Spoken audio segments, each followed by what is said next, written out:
We're more than just podcasts and a radio station at Boise State Public Radio. We're a trusted resource and a lifeline for communities across Idaho. It's up to all of us to safeguard public media's future. You can learn more at protectmypublicmedia.org. Together, we can ensure that Boise State Public Radio remains a trusted resource for you and your neighbors for generations to come. From the studios of Boise State Public Radio News, I'm Gemma Gaudette. This is Idaho Matters. Idaho's legislature is looking to cut ties with the WWAMI program. This is a more than 50-year partnership that trains medical doctors for our state. Now, some lawmakers argue Idaho needs more control over medical training, while others worry it will make our state's doctor shortage even worse. Now, critics, which include doctors who have benefited from the program, are concerned ending WWAMI will hurt healthcare access in our state. It is a big debate about how to balance flexibility in medical training with the need for more doctors here in Idaho. So joining us today to talk more about this are Dr. Suzanne Allen, Vice Dean for Academic, Rural, and Regional Affairs at the University of Washington's School of Medicine, and Dr. Joseph Olmstead, a recent WWAMI graduate, and he is in his residency intern year at Full Circle Health in Caldwell. I want to welcome both of you to the program. Thank you so much, Gemma. Dr. Allen, let me start with you. Can you give us some background for folks that aren't familiar with the WWAMI program and tell us about it? Sure, I'm happy to do that. First, I'm a family physician. I also see my patients at Full Circle Health. I'm here in Boise, though, rather than out in Caldwell where Dr. Homestead is.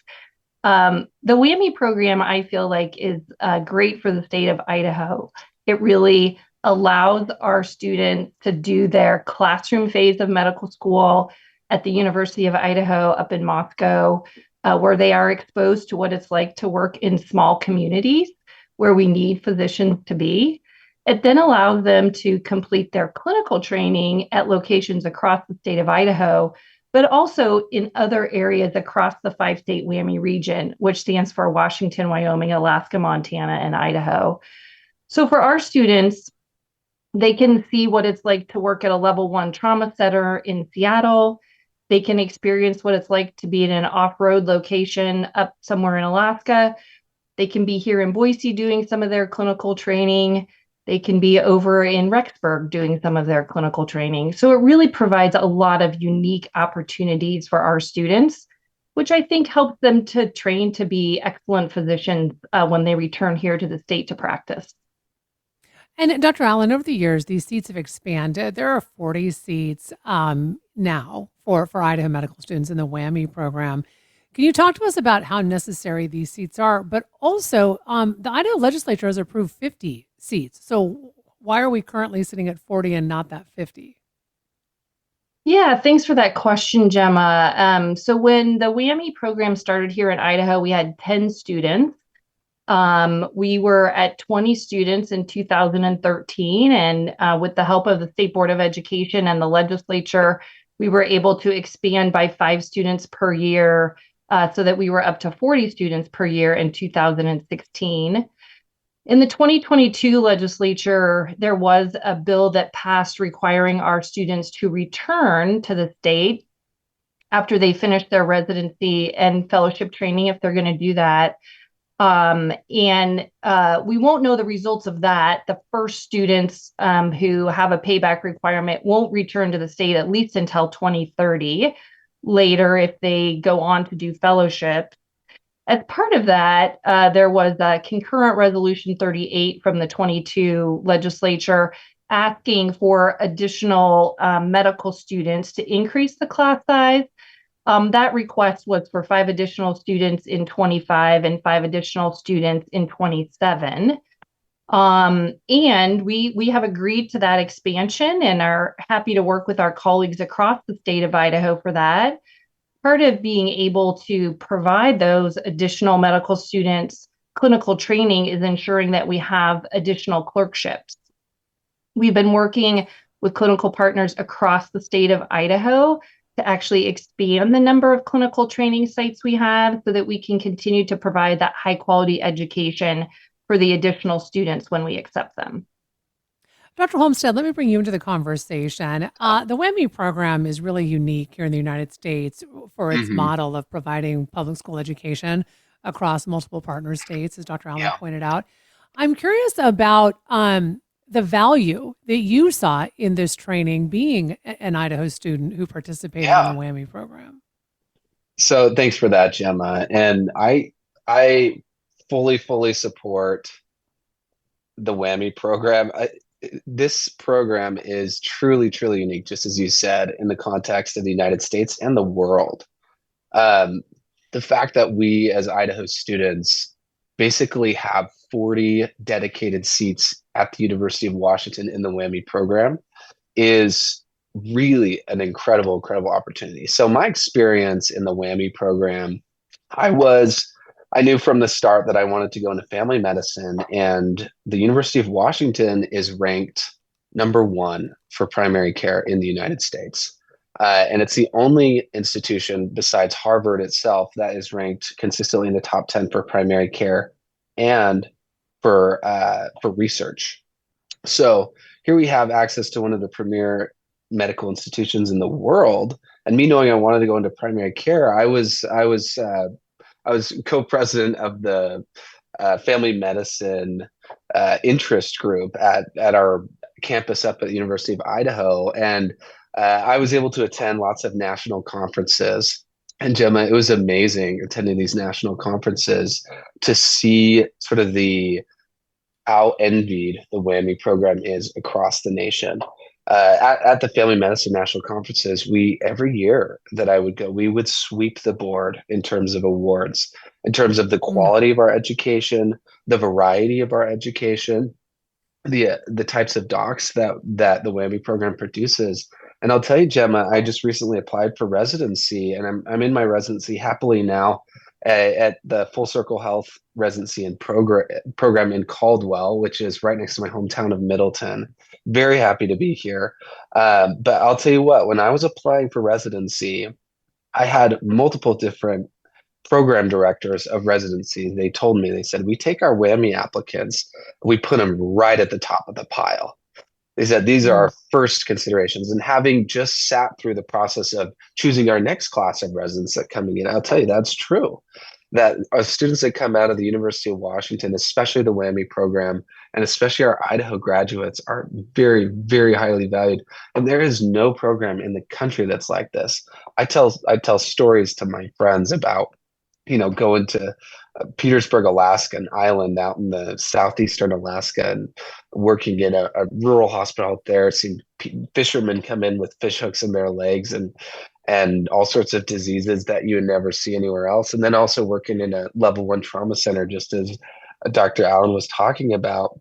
And at the same time, getting to rub shoulders right here in the state of Idaho, delivering helping deliver my friends' babies, taking care of their children. It's just an unmatched program. Dr. Homestead, how likely is it that you'll remain in Idaho to practice medicine after your residency? The answer to that, Jim, is 100%. And Dr. Allen, I want to talk a little bit more about that, because research shows that where doctors end up doing their residency, there is a stronger possibility that they will remain in that state. So with WWAMI, how I understand this, and please correct me if I'm wrong, is that these Idaho students who have these 40 seats, they are from Idaho. The likelihood is they will do a residency in Idaho. And furthermore, then, as Dr. Homestead just said, stay in Idaho to practice medicine. And we have a doctor shortage in this state. Yeah, thanks, Gemma. Yes, we are 50th in the country for the number of physicians per capita. So there's no question that we absolutely need more physicians in the state of Idaho. And we're very appreciative of the work that the State Board of Education has done and that the legislature has funded when it comes to our graduate medical education or residency training programs. We're very fortunate that we have excellent family medicine residency programs. We also have internal medicine, psychiatry, and now pediatrics, which is amazing to have those opportunities for the Idaho WWAMI graduates to do their residency in the state. They are much more likely to stay if they've done both medical school and residency training in the state. And as we continue thinking about how do we have more physicians in the state, we absolutely need to continue expansion for our residency programs. I know for Dr. Holmstead and myself, as family physicians, we need the help of our specialty colleagues. And there are some challenges with having specialists return to Idaho. If you look at, say, a pulmonologist or a nephrologist, those are key specialties. I could go on about the list of key specialties probably, but the more we can do those fellowship trainings in Idaho, the more we're going to continue to expand our workforce when it comes to the physicians who stay in the state. So we really appreciate the support of the State Board of Education and the legislature with helping us really continue what we call the pipeline or ecosystem when it comes to physician workforce. Yes, we can always use additional medical students, and we absolutely need more residency training as well. I want to bring up 2 points that some lawmakers are making as to why they are pushing House Bill 176, and they want to take WWAMI away. One, and this comes from Speaker of the House Mike Moyle. He argues that Idaho should get a return on the $7 million or so investment that it puts into WWAMI. How do you respond to that, Dr. Allen? Yeah, thanks, Gemma. So with the funds that the state provides funding to support the state portion of the cost of medical school. The students also pay tuition. We utilize those funds to actually help with education in the state of Idaho. So we have 2 assistant clinical deans here in the state of Idaho who actually help as we're working to expand the number of clerkships. They ensure that clerkships that we have currently continue to have the faculty development they need and the administrative support they need while they're also working on additional clerkships. We also provide for our students housing if they're not going to be doing a clinical rotation in the location where their own home is. So most of the money that comes to the University of Washington is all used for administrative work, and a lot of that money returns to the state of Idaho.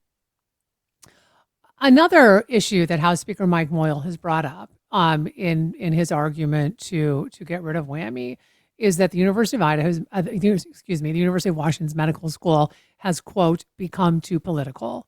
And one of the arguments being made is that we have a very strict abortion ban here in the state of Idaho. There are Idaho lawmakers who believe that doctors, medical students who are being trained should not have to learn abortion procedures because it is banned in the state of Idaho. Hence this idea that it's getting too political. In fact, Speaker Moyle goes on to say, teach how to be good doctors. Get us some good folks here in Idaho. We need them, but we don't need your politics, unquote. Dr. Allen, what is going on at the University of Washington in regards to what medical students are required to learn, in particular with abortion, because it is so contentious? Yeah, thanks, Gemma, for that question. So our medical students learn what they need to know to pass their United States medical licensing exams. Physicians all have to pass their medical licensing exams to have a license to practice as a physician in any of the 50 states in the United States. Part of that is that they need to learn how to take care of women who are pregnant and who may have something happen, such as a miscarriage.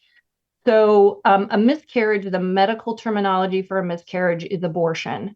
So yes, our students do learn about how to care for that as we would want any of our spouses, our siblings, our children who may be pregnant to have excellent care when they do have a miscarriage. It's a very difficult time.